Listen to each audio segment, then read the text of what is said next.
AG ನ್ಯೂಸ್ಗೆ ಸ್ವಾಗತ. ಬಿಜೆಪಿಯವರು ಗೋಡ್ಸೆ ವಂಶಸ್ಥರು ಎಂಬ ಕಾಂಗ್ರೆಸ್ನವರ ಆರೋಪಕ್ಕೆ ಗಾಂಧೀಜಿಗೆ ಗೋಡ್ಸೆ ಹೊಡೆದಿದ್ದು ಒಂದೇ ಗುಂಡು, ಇನ್ನೆರಡು ಗುಂಡುಗಳು ಎಲ್ಲಿಂದ ಬಂದವು? ಒಂದು ಗುಂಡು ಗೋಡ್ಸೆ ಹೊಡೆದಿದ್ದು ಎಂದು ಕೋರ್ಟ್ನಲ್ಲಿ ವಾದ ವಿವಾದವಾಗಿದೆ. ಇನ್ನೆರಡು ಗುಂಡುಗಳನ್ನ ನೆಹರು ಹೊಡೆಸಿದ್ದಾರಾ? ನಮಗೆ ಸಂಶಯವಿದೆ. ಗಾಂಧಿ ಅವರನ್ನ ಕೊಲ್ಲಿಸಿದ್ದು ನೆಹರು ಅವರೇ.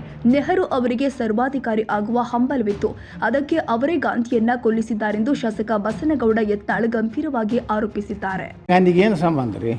ಸರ್ ಅವರೆಲ್ಲ ಒರಿಜಿನಲ್ ಗಾಂಧಿಗಳಂತ. ನೀವು ಗೋಡ್ಸೆ ವಂಶ ಗೋಡ್ಸೆಯವ್ರು ಹೊಡೆದಿದ್ದು ಒಂದೇ ಗಾಂಧಿ ಇನ್ನೇ ಎರಡು ಗೋಳಿ ಎಲ್ಲಿಯೂ ಬಂದವು. ಗಾಂಧಿಯ ಶರೀರದಲ್ಲಿ 3 ಗೋಳಿ ಅದು. ಒಂದು ಗೋಲಿ ನಾಥುರಾಮ್ ಗೋಡ್ಸೆ ಅಂತ ಇದನ್ನು ಒಪ್ತಾರೆ, ಕೋರ್ಟ್ನಾಗೆ ಆಗೈತಿ. ಇನ್ನು 2 ಗೋಳಿ ಯಾರು ಹೊಡೆದ್ರು? ನೆಹರು ಹೊಡ್ಸದ? ನಮಗೆ ಸಮಸ್ಯೆ ಐತಿ, ಜವಾಹರ್ಲಾಲ್ ನೆಹರೂನೇ ಗಾಂಧಿನ ಹೊಡ್ಸದ. ಯಾಕಂದ್ರೆ ನೆಹರುಗೆ ಒಟ್ಟು ಸರ್ವಾಧಿಕಾರಿ ಆಗ್ಬೇಕು ಅನ್ನೋಂಥದ್ದಿತ್ತು, ಅದಕ್ಕೆ ಗಾಂಧಿನ ಹೊಡ್ಸೋದವರು ಗೋಡ್ಸೆನ ಗುಂಡಿಗೆ ಪ್ರಾಣ ಹೋಗಿಲ್ಲ. ಇನ್ನು 2 ಗುಂಡುಗಳು ಯಾರು?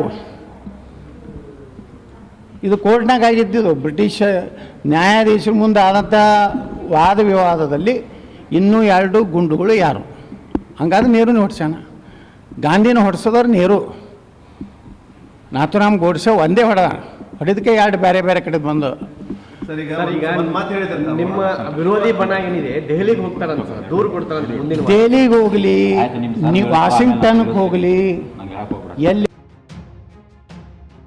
ಕನ್ನಡಿಗರ ಮೆಚ್ಚಿನ ನಿಮ್ಮ ಎಜೆ 24/7 ನ್ಯೂಸ್ ಕನ್ನಡ ವಾಹಿನಿ ಇದೀಗ ಟಿವಿಯಲ್ಲಿ ಲಭ್ಯ.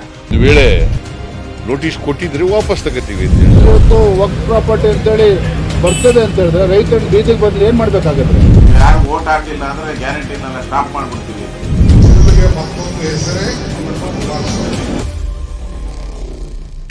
ಕರ್ನಾಟಕ ಮತ್ತು ದೇಶ ವಿದೇಶ 360 ಡಿಗ್ರಿ ಸುದ್ದಿ ಹಾಗೂ ಉತ್ತರ ಕರ್ನಾಟಕ, ಬೆಳಗಾವಿ, ಬಾಗಲಕೋಟೆ, ಧಾರವಾಡ, ಹಾವೇರಿ, ಗದಗ, ಬಿಜಾಪುರ ಜಿಲ್ಲೆಯ ಕ್ಷಣ ಕ್ಷಣದ ವಿವರವನ್ನ ಪಡೆಯುವುದಕ್ಕೆ ಎಜೆ 24/7 ನ್ಯೂಸ್ ಕನ್ನಡ ವಾಹಿನಿಯನ್ನ ಲೈಕ್ ಮಾಡಿ, ವಿಡಿಯೋಗಳನ್ನ ಶೇರ್ ಮಾಡಿ, ಕಮೆಂಟ್ ಮಾಡುವ ಮೂಲಕ ನಮ್ಮ ವಾಹಿನಿಗೆ ಸಹಕಾರ ನೀಡಿ ಮತ್ತು ಚಾನೆಲ್ ಅನ್ನ ಸಬ್ಸ್ಕ್ರೈಬ್ ಮಾಡಿ.